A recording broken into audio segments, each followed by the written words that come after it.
All right, what's going on, guys? Kirk here from MotoGear TV. Thank you guys for tuning in once again. And today we're gonna go get into it, going over the 2023 G87 BMW M2. Now, a lot of you guys who are subscribed to the channel will know that I have a 2017 BMW M2, and obviously yesterday the new M2 did get announced, and it's having a lot of circulation on the internet. So today, pretty much what I wanted to do is to share my overall thoughts, tell you things that I do like, things that I don't like, where I see the potential of the new M2, and if it's something that I would consider to replace my current M2. Now, obviously the spy photos for the new M2 have been leaked a few weeks ago. They've been circulating around the internet. Me personally, I wanted to wait until the official release to really give my genuine reaction to it. I will say this, like a lot of people, I wasn't really into it. Seeing the spy photos, the angle and the color really wasn't complimenting the car as much as I thought it should. And for me, waiting until the official release to see all the various colors, I think that really improved my overall opinion on it. Now, this video isn't going to be like your typical review of the car. As you guys would have seen, a lot of automotive YouTubers have basically gone over the same specs, stats, this and that. My focus really today is to just go over where the M2 really shines and where I think it needs improvement. Now, for those of you who have been living under a rock, I'll just go over a couple quick stats just so you guys have an idea.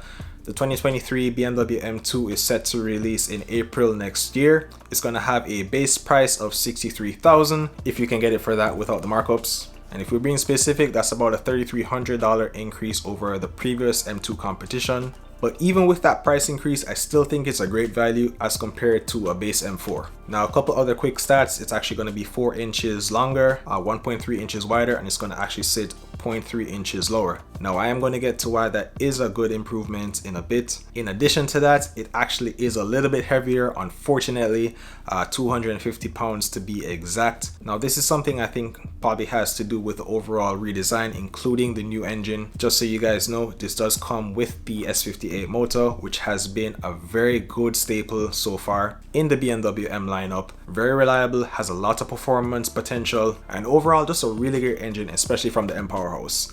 Now, this is something I'm very happy about because, as you guys would know, with the first gen M2, it did come with a non-S motor. My specific car has the N55B, so I'm really happy to see that they decided to go with the S58 for this car. Now, getting into colors, BMW did release a couple options. You're going to have 5 in total: a black sapphire metallic, which is what I have, Alpine white, Toronto red metallic, Brooklyn gray metallic, which is going to be super nice, and the controversial Zandvoort blue. Not the biggest fan of that one. It looks like a baby powder blue. Would rather see it in person just to kind of form my final opinion on it, but definitely wouldn't be my first choice. Now, getting into the performance aspect of it, I'm really happy about this. The G87 M2 now finally has way more power than its predecessor, coming in at 450 horsepower and 403 pound-feet of torque. Now, that to me is a really big improvement, especially for the size of that car. I think it's going to handle really nice on the road, really nice on the track. And if you guys really think about it, imagine that car on the same power level as some of the tuned modified M3 M4s that you currently see now.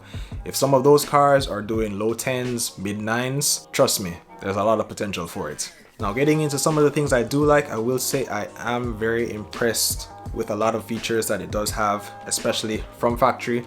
Now, there are a lot of things I do love about the new M2, and getting into it and comparing it to the first gen M2 that came out, I really think BMW took the time to really listen to the customer's needs and improve on a lot of things that the original M2 fell short on. For example, power.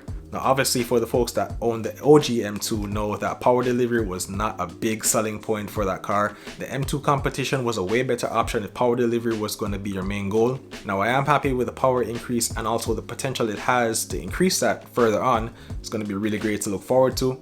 Next up is going to be probably one of my favorite things besides the interior, and that's going to be having the carbon fiber roof as a standard option. Now, this is really big because a carbon fiber roof is something that I wish my current M2 had, and to know that this is going to be a factory option from the start is going to be really nice. Looking at some of the initial detailed photos, you can see that it has a little bit of a hump to it. Really nice aerodynamic design. I think it's going to save weight and also look really sleek on the car. Next up, besides the carbon fiber roof, is going to be my favorite part, which is going to be the interior.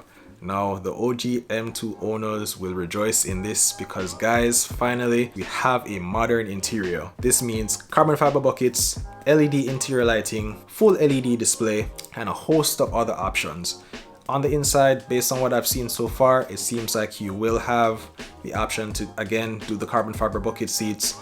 You have real carbon fiber inlays along the dash trim and also the center console. From the steering wheel, I did also notice you're gonna have the carbon fiber paddles, and on top of that, you're finally gonna have an M1, M2 button. Now the new long LED display is gonna take some time to get used to. Honestly, for me, I'm not that bothered by it. I have seen it in person on the i4 M50. It looks really good up close. I think it's gonna be very driver focused, having the curved display. Really don't have any issues with it. Would be interested into seeing all the options that are available in the new iDrive 8. But overall, I think this brings the M2 out of the Stone Ages and into the modern era. Now, and lastly, to go over the interior, a lot of people didn't really mention this, but I did see that they are going to have a heads-up display. This is major improvement because, again, all the previous M2s did not have this option. And lastly, as far as the interior is concerned, I am happy to say that there will be a manual version still available for the US and European markets. This is very good, especially because manual is becoming something that's not hardly seen anymore. There are only a few manufacturers that are really doing it.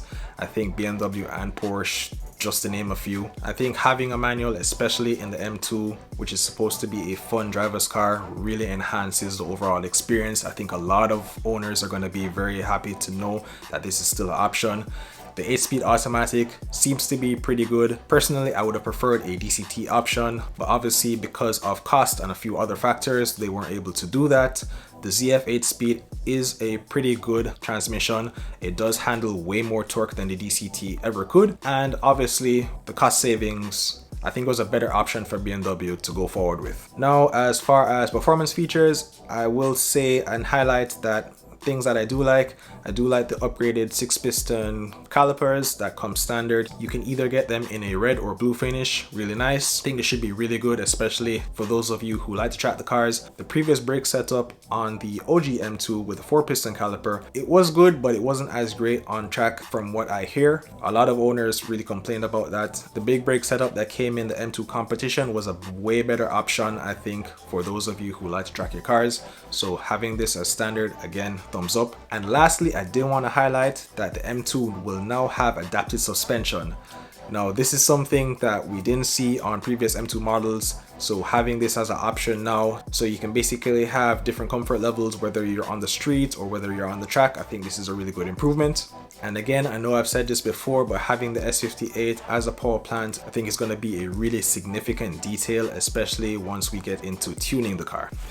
Now, as far as cons, I don't really have a lot at the moment, especially based on the information I have from online. I will say, however, this might be a potential con depending on how easily and available the car will be on the market. Now, I know a lot of folks who have purchased brand new cars in the recent months have experienced a lot of dealer markups, whether it be 500 over to a couple $1,000s over. I think this might be an issue depending on how easy it is to get into an M2. I do know that a couple dealers right now are taking deposits for allocations, so I'm hoping that if this is an option for me, that I will be able to get an allocation and easily get into the car without having to pay a crazy markup. For me personally, I don't want to pay any markup at all. I'm just going to be honest with you guys. I don't think anybody wants to just jump at the action of just giving away money. Having the car at its true value would be most likely the best ideal option for me. So if this is a car that I will be getting into, I'll be looking for those options. So if there's any BMW sales reps out there in the US who can get me at retail costs, let me know. Now, I'm trying to be not too picky as far as the cons go. One of the things I did notice, at least right now, it doesn't seem that there are a lot of options for colors as far as exterior and interior. As I mentioned, there are going to be 5 colors. Compared to the M3, M4, I think that's a really small amount. I'm hoping that they do come out with more colors in the next few months, or if they don't, at least have the option for us to do an individual color. I think that'd be really good.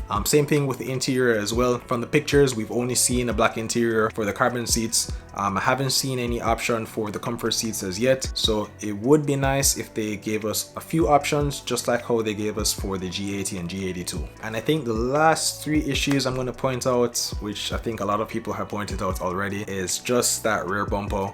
I hate to say it, but after looking at it multiple times, I'm still not a big fan of it.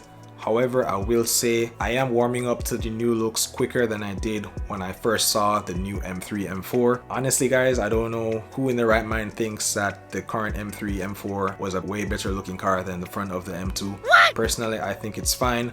Just have an issue with the rear bumper, but I do think that's something that could be improved on once you get a diffuser, get the car lowered, probably add some nice wheels, an exhaust, and a spoiler. Looking forward to all of the aftermarket options that might come out, fingers crossed. Now moving on from that, we didn't really hear a lot of commentary on there being an M2 competition. Now I know there should be one. If it's not released now, should be released in the next few months. It would have been nice to at least been told if this is going to be a possibility or not, simply because for me as a customer, I would like to know what my options are. Even if it's not going to be out for now, at least tell me that it's coming. Because for me, at least buying a car, I don't want to go and jump ahead and just buy a base M2. If there is an option for a competition, I would like to see how those options compare and if it's worth the extra money. And lastly, I think for me personally, being somebody who modifies their cars, having the potential to unlock the ECU, I think is gonna be maybe a big issue, maybe not so big of an issue if there are more options in the US to do so. Now currently, those of you who do have G80 and G82s, you know that obviously if you want to unlock the ECU, you have to send it overseas. I'm hoping that over the next few months there will be a better option to do so. I know that personally for me, if I get a brand new M2, I'm going to modify it, I'm going to want to tune it, I'm going to want to do a lot of things that are probably going to void the warranty, but that's the whole point of having a car like this. And again, I'm hoping that the aftermarket community is keenly listening. Please have really great products available to show people that this car does have the potential that it deserves. Now, in conclusion, I will say that I do think the new M2 does have a lot of potential. I think it's a great base as far as a platform is concerned. It's really hard to really judge the car because it's not out on the market as yet. I am going to say for those of you who are skeptical, wait until the car comes out to market. Wait until you see the aftermarket options that are available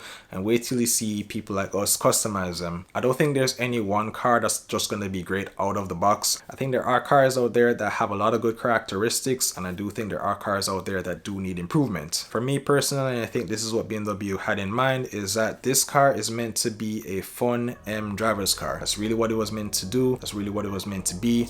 It was not supposed to be a direct competition with the M3, the M5, or the M8. It's supposed to be in a league of its own. And knowing that this is the last of the fully gasoline powered M cars, I think it's going to be a really good car to own. Whether you're a car collector or a true enthusiast, I don't think there's going to be a wrong way to go with it. And again, if you don't like the car, maybe it's not the right car for you. I always stress this: if this is going to be something that you're going to dislike, don't even bother to try and buy it. Save it for somebody who is going to enjoy it, and really and truly do the research and look for a car that's going to tick all the marks on your checklist. Yeah, there's no better way to say this, but you really have to choose a car that's right for you. For me personally, I'm going to continue to enjoy my current M2. Is a new M2 going to be a good car to replace my current M2? You guys will just have to wait and see. I will say for right now, the car does have a lot of potential. I am interested in learning more about it. Hopefully I'll be able to do a test drive and see the car in person in the next few months. Don't worry guys, my current M2 is not going anywhere. We still have a lot of things planned for it. There still are a lot of modifications left for me to do before I get to the point where I think I'm over it. Now overall, I am looking forward to the next chapter once we get there. I do love my current M2. I do love the potential for the new M2 as well, and I'm really happy to see the direction that BMW is going in, improving on things that need to be improved on, looking at the issues, and focusing on things that are going to take their cars to the next level. So with that being said, I hope you guys enjoyed this quick little video. We are going to be monitoring the progress of the new M2 once it comes to market. And if you guys do enjoy content like this, be sure to let me know down in the comments. Be sure to also subscribe to the channel if you want to see more information and more updates from my build, from Mark's build, and everything in between. And I also want to know what your thoughts are on the new M2. Be sure to share your opinions down below. Really hope you guys enjoyed this quick little review. Stay tuned for more. See you on the next one, and until then, we're gone.